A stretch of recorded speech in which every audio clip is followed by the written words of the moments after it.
I had to get to Cali. Like I was just like, bro, like I have to get to California because the music that's about to come out right now, you know what I mean? Like the environment I was in, they just wouldn't have clicked. You know what I mean? Like I had to come out here. You know what I'm saying? So I had to come out here to LA, San Diego, California. You know what I mean? To get those vibes out. Like I just had to. It wasn't gonna work in Louisiana. It just wasn't. Like All right. Let's get started with this interview, my G. How you feeling? I'm feeling good, bro. Like I'm super excited, super dope, man. Everything is going good. Like I'm actually just hyped right now. We've been working on this album for about like what year and some change now. 2020 December is when Yeah, we yeah, yeah, made yeah. High key, the yeah, first songs. Yeah. yeah. So Damn. yeah, it's been a minute, and we finally here, bro. It's gonna be a really amazing project, bro. Like I'm super excited. We put our all into it, you know, from the beat selection to the mixing and mastering, the engineers, the producers, like the lyrics, the raw emotions. Like it's just gonna be a really good album, and you know, everybody hearing it from top to bottom, start to finish. It's just gonna be really good. So For sure. So what's the meaning behind "You Never Cared"? And I was checking out the artwork, and who's behind the artwork, and how did it come about? So you never cared. The reason why I titled this album "You Never Cared," you know, it's about the meaning of "You Never Cared" is when somebody close to you, you know, it could be a family member, it could be your boyfriend, girlfriend, husband, wife, best friend, anybody. They do something to you that you never thought they would do it to you. You know, like somebody like really like you're close with, Yeah. and they like just backstab you, or like they just do something that's just crazy. You just Right. never thought like out of all people you would do that to me. Like me, Right, like out right, of right, all right. people. Yeah, So I feel yeah, like if I let you in my circle or you're close to me and you do something that detrimental to my emotional yeah. Right. state, Yeah. like you never cared. Like you never cared from the beginning. You know what I mean? It's gonna be more so R&B because you know I went through a breakup, went through a split. You know what I mean? And I was in my feelings, and you know that split kind of like I didn't know where to go. I didn't know what to do. I didn't know what to talk about. So you know I wanted to do you know a hip hop rap type thing, but like my mind and my emotions wasn't there. So I basically just took my situation that I went through and just put it out as a R&B and you know practice on my singing and my monotones and vocalizing and everything like that. So I basically took all that raw emotion that I was feeling and I put that out to do R&B. So Yeah, that's what's yeah. up, bro. And Ashna, shout out to Ashna, you know, she's pretty dope. She's behind the art cover. She did a really good job. I drew it and, you know, it's intentionally to be a vinyl, so it looks pretty good. I want it to be a vinyl, and, you know, I got the dead roses over it from the heartbreak, and then I got the heartbreak in with my name inside of the heart. So, you know, it's just me and my feelings. A heartbreak album.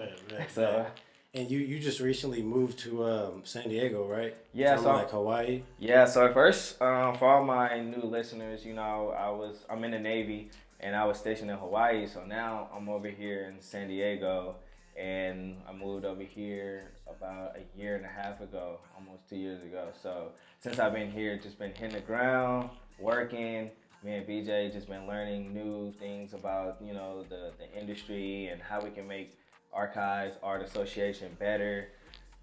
Where did you go to record and like make your album?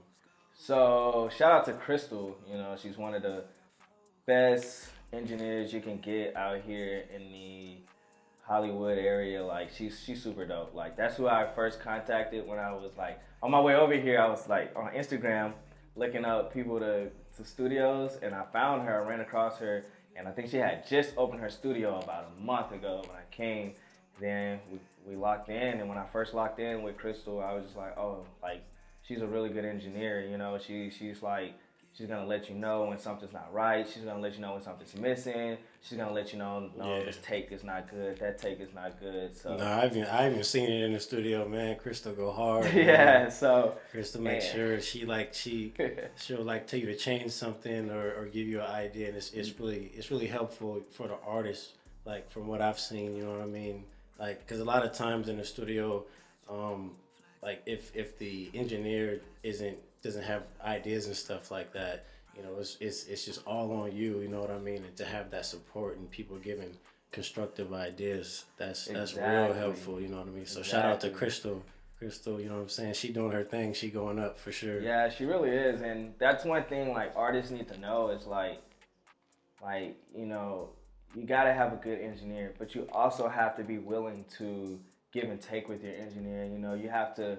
It's a chemistry thing. It's a teamwork thing. You know, you have to give your 50, they give their 50. You got to give your all, they give their all. So it's not, you know, you can't put everything on the engineer, but you also need someone who cares for your music and who actually is like telling the truth. Like if this sounds good or if it sounds bad, or you can switch these words around. It'll be better this way, that way. And yeah, man, just having that good support system as a production, you know, because I'm big in production and sound. So me having my engineers, like I try to work with nothing but the best engineers who's gonna want the best quality of music. And also in San Diego, I started working with Ro. You know, he's really good, man. We did I think 5 tracks on the album. He's really good too, bro. He took his time with me, you know, showing me new things and how I could, you know, manipulate my voice and how I could, you know, put words around. So shout out to Ro too. Like I go to him in San Diego. He's really, really dope. So. Yeah, Ro is good, man. Like I remember going to the studio and, you know, like he's got the whole setup as well. And I was real surprised to see how big it was inside, and you know how much he knew, and just, you know, he just does everything by himself. You know what I mean? Like, this is crazy. So shout out to Ro as well, man. And you've been working with a bunch of different producers as well. So like, who else have you been working with besides Ro and Crystal? So I've been working with Joey, one of my favorite producers, man. Like he really worked super hard on this album. Like he gave a lot of the heartbreak feeling, beats, type, and he just really been going crazy. And then he started mixing and mastering as well. So sometimes I'll record at home and on his beats, and I'll send it to Joey, and Joey just knows what pitch level, he just knows the perfect ways to mix the song, man. Like he just takes my voice and go crazy with his. And I also got to give a shout out to 5K, man. 5K, super hard, super dope producer out here in LA, is bro. hard, like, man. I can't wait till people hear his song on the album. It's literally my favorite song of his. And like, what I like about 5K is like, I just like sitting there watching him cook, bro. It's like before you know it, it's just like, yo, where did this come from? You know what I mean? So yeah, man. I haven't really been working with that many producers, just those two. Honestly, we just been like locked in and just trying to get this album together because they have 2 different styles. So it's gonna be really good for people to see how they come together. So. Yeah, and you just recently dropped a project, right? Yeah, I dropped For Whoever Likes It back in September. It was really dope, man. I really enjoyed that project. That was a really fun That's one. a real unique name. Like, can you explain a little bit, like, what's the meaning behind that? Yeah, so like, I think, you know, with social media being the way social media is, you know, everybody, they're entitled to their opinions, but like, you know, some people just go overboard with it, you know, like, you know, some people just hate, you know, some people just hate for no reason. So like, I just put, you know, if you don't like it, you don't like it, cool. It's for whoever likes it, you know what I mean? So it's kind of like just a message to those who just, you know, you just got negative people out there, you know, they see up and coming artists just trying to be the best that they could, and you know, they just like, oh, this trash, or like, you know, just, it's a difference between giving a constructive criticism and a validated opinion, but like, some people just like social media just take it too far. So I was just like, you know what, let me just name it for whoever likes it. So, you know, if you do listen to it and you do have those type of negative feelings about it and you don't really fuck with it, yo, it's not for you. It's for whoever likes it. You know what I mean? So if you like it, it's for you. So like that's what I love about it, because I think, you know, music has changed so much to where it's like everybody just is like so critical about, you know, how something sounds, and not knowing that it's just there's an audience for like everybody. You know what I mean? Like Hmm. whatever type of sound you make, there's somebody out there that will enjoy it. You know what I mean? So Exactly. like I just want to just let everybody else out there know, like, you know, if you are making some music and, you know, it may not be a lot of people around you that's not fucking with it, but you just gotta find your audience. You know what I Hmm. mean? So yeah, And shout out to you for that yeah, and title, just for that staying project. true It's to dope. yourself. Like that's another thing. Like you just have to stay true to yourself. Like me, I like the direction we're going in. You know, I like the direction my artistry is going in. You know, I just love everything that we're doing because, bro, like we're literally like creating a world where people could just come and just be like, wow, like I like what they're doing. It seems legit. It seems genuine. It seems pure. Like it's a place to be over here. You know what I mean? So shout out to Joey, man, and Crystal and every the people that I really named. Those were like people of the backbone of the album. Like they all helped me, man. Like I'm telling you, it was times where I was just like, this don't sound good. This don't sound right. Like, oh my God. But I had to keep doing takes after takes after takes.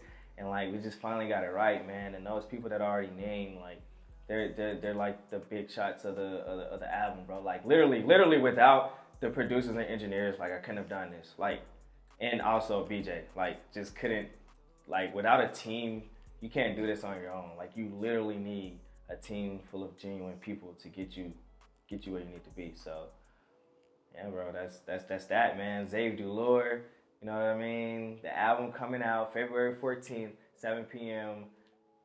Eastern Time Zone. Hell yeah, man. Thanks for coming, bro.